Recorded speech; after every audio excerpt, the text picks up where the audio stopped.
Good morning class 8। How are you? I think all are well. सब ठीक हैं घर पे अपने अपने।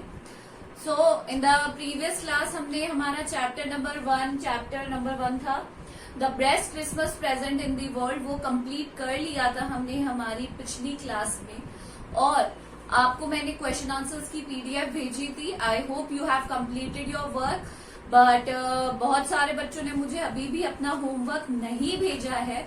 तो आप लोग मुझे अपना होमवर्क टाइम से भेजते रहिए, बिकॉज अगर आप होमवर्क टाइम से नहीं करेंगे, if you are taking it for granted कि अभी कर लेंगे, नहीं, ऐसा नहीं है। आपको डेली अपना जो भी होमवर्क मिल रहा है, चाहे 2 लाइन ही मिले, you have to do it in your copies.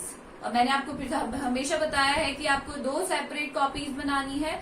One is for your English reader and one is for your English grammar. So now today we are going to start with the second chapter, the tsunami. The tsunami. Tsunami में आप लोगों को सबको पता है कि क्या थी। It is a horrible waves जिसके कारण सब कुछ क्या हो गया था, तबाह हो गया था। अब यहाँ पे T is silent over here। यहाँ पे T क्या है, साइलेंट है, मतलब इसके कोई रोल नहीं है, बस आपको कहाँ से प्रोनाउंस करना है, यहाँ से। तो the tsunami, the tsunami। We will start with the chapter now. So before you read, हम सबसे पहले, अगर आपको पता है कि जो सुनामी है उनका इफेक्ट सबसे ज्यादा अंडमान निकोबार आइलैंड्स पे हुआ था। एंड यहाँ पर ये जो मैप है, यहाँ पर Andaman, north Andaman, middle Andaman, lower Andaman, Port Blair, Andaman sea, little Andaman, यहाँ पर इसका सारा वो दिया गया है। ठीक है। Now you read the sentences below. Rewrite the incorrect one after correcting the sentence. यहाँ पे कुछ आपको sentences दिए हुए हैं, इनको you have to check whether they are true or false. अब इनको चेक करना है कि ये true है या false है। और अगर sentences false, जैसे हम छोटी क्लास में करते थे कि अगर कोई sentence false है तो आपको उसको सही करके लिखना है, सही गलत वाले जो sentences थे, राइट? तो सबसे पहले Katchal is an island. Katchal सच में एक आइलैंड है। Yes, this sentence is true. It is a part of Andaman group of island. ये अंडमान ग्रुप का पार्ट है आइलैंड्स का। No, this sentence is false because जो कच्छाल है वो आता है निकोबार आइलैंड्स में। किस में आता है वो? निकोबार। कहने में तो अंडमान निकोबार एक साथ कहा जाता है, but Andaman is a separate island and Nicobar is a separate island. Katchal and Nancowry are more than 100 miles apart. ये क्या दूर है? 100 मील दूर है एक दूसरे से। नो, ये दोनों लेस देन 100 है, मतलब ज्यादा इनमें दूरी नहीं है। तो ये भी सेंटेंस क्या है, गलत है। The Andaman and Nicobar islands are west of India. West of India में है Andaman. No, south east Asia में है। नहीं, साउथ ईस्ट में है, सॉरी, साउथ में है, south east of India. Asia नहीं, south of east of India. The Nicobar islands are to the north of Andaman islands. कहाँ पर है? अंडमान साउथ में है कि निकोबार साउथ में है? निकोबार साउथ में है।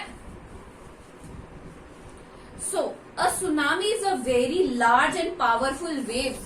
जो सुनामी का अगर हम इंट्रोडक्शन देखें तो सुनामी बहुत ही ज्यादा तेज पावरफुल लहरें थी, जिसके कारण which waves cause by earthquakes under the sea. जो नीचे जो अर्थक्वेक आता है, भूकंप आता है सी के अंदर, उसके कारण जो बाहर लहरें उठी थी, उसी के कारण क्या हुआ था, सुनामी हुआ था। And many people died in that also. आपने पढ़ा होगा न्यूज़पेपर में। और दिसंबर 26, 2004 कब आई थी सुनामी? दिसंबर 26, 2004, 26 दिसंबर 2004, यानी क्रिसमस के एक दिन बाद सुनामी हिट थाईलैंड। कहाँ पर आई थी? थाईलैंड में। कहाँ को हिट किया? थाईलैंड को। And parts of India such as Andaman and Nicobar island. उनका कुछ इफेक्ट हमारे यहाँ पे हुआ था, वो था अंडमान और निकोबार आइलैंड्स पे, और वहां पर भी बहुत लोगों की जान गई थी। एंड द तमिलनाडु कोस्ट, जो कोस्टल एरियाज थे, पानी वाले एरियाज थे, जहाँ पे सीज थी, वहां पर बहुत ज्यादा लोगों की लाइफ अफेक्ट हुई थी due to this tsunami. Here are some stories of courage and survival. यहाँ पे कुछ स्टोरीज है करेज और सर्वाइवल की, वो हम आगे पढ़ेंगे। और आप लोग, one thing I want to tell you कि आप लोग बहुत सारे बच्चे होमवर्क नहीं कर रहे हैं। हार्ड वर्ड्स, वर्ड मीनिंग्स, बेटा ये आपको करने ही होंगे।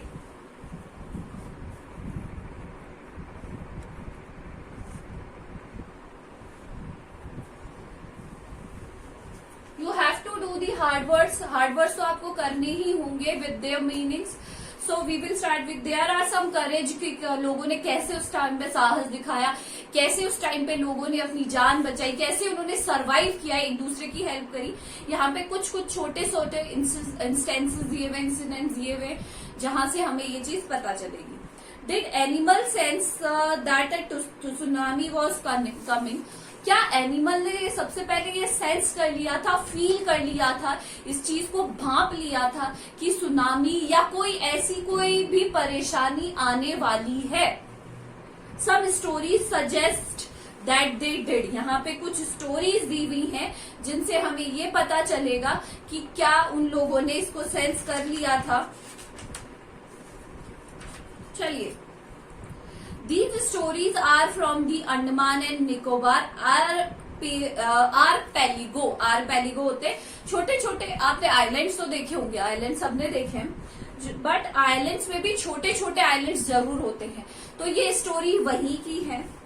Igneous was the manager of a cooperative society in Katchal. Ignatius जो था वो एक कोऑपरेटिव सोसाइटी का क्या था, मैनेजर था कच्छाल में। कच्छाल अभी हमने पढ़ा था कहाँ पर है। His wife woke up him at 6 AM because she felt an earthquake। उसकी वाइफ ने उसे सुबह 6 बजे उठा दिया, जल्दी से कहा, एंड बिकॉज उनको क्या लगा कि भूकंप आया है। मैनी ऑफ यू, आप में से बहुत लोगों ने भूकंप को महसूस किया होगा, बहुत सारे लोगों ने इसको महसूस किया हुआ है। इग्निशियस केयरफुली टू, इग्निशियस यहाँ पे नाम है, carefully took his television set of its table. जब भी अर्थक्वेक आने वाला होता है तो सबसे पहले कहा जाता है कि जो भारी भारी चीजें हैं ना, उन्हें उठाकर हमें जमीन पर रख देना चाहिए, राइट, ताकि उनका नुकसान भी ना हो और दे कैंट हर्ट अस, हमें भी हर्ट नहीं करे। And put it down on the ground so that it would not fall and break. ये अभी मैंने आपको बताया, उन्होंने इसलिए उसको किया ताकि वो अगर भूकंप के झटके ज्यादा जोर से आए तो वो नीचे ना गिरे और ना ही वो ब्रेक हो जाए, टूट जाए, right. Then the family rushed out of the house, and उसके बाद फैमिली सारी भागकर बाहर चली गई। व्हेन द ट्रेमर स्टॉप, जब ट्रेमर, जो ट्रेमर क्या होता है, जो अर्थ शेक होती है, हिलती है, कांपती है, अर्थ शेक होती है, जब वो ट्रेमर्स बंद हुए, they saw the sea rising, उन्होंने देखा सी का जो लेवल है वो राइज हो रहा है, ऊपर बढ़ रहा है अपने आप, level of the sea is rising. The chaos, chaos होता है लोग आसपास के, जो chaos and confusion, two of his children caught hold of the hand of their mother and father, brother and rushed in the opposite direction। opposite direction में सब लोगों ने एक दूसरे का मदर, फादर, जिसका ब्रदर का हाथ आया, जिसका भी हाथ आया, and they started rushing, उन्होंने जोर से भागना शुरू किया। He never saw them again, और इसके बाद उसने अपने कभी भी अपने रिश्तेदारों को नहीं देखा। His wife was also swept away, जो उसकी वाइफ, swept away मतलब बारिश, जो पानी आया उसके साथ बह गई थी इग्निशियस की wife. Only the 3 children, other children who came with their survived with him were save. बस उनके साथ जो बाकी 3 बच्चे आए थे वो बच गए थे, बाकी सब लोग उस पानी में क्या हो गए थे, बह गए थे।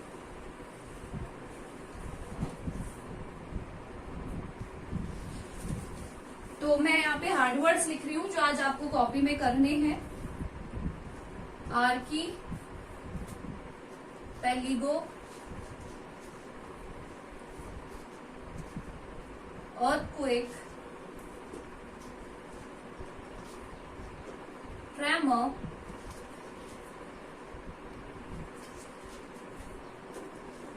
rushed,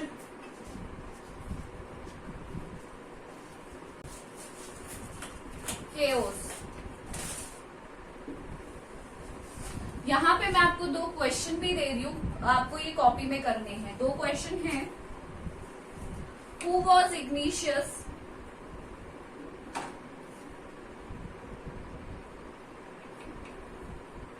And where did he work?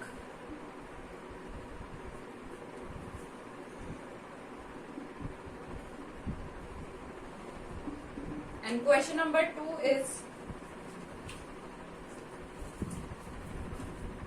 why did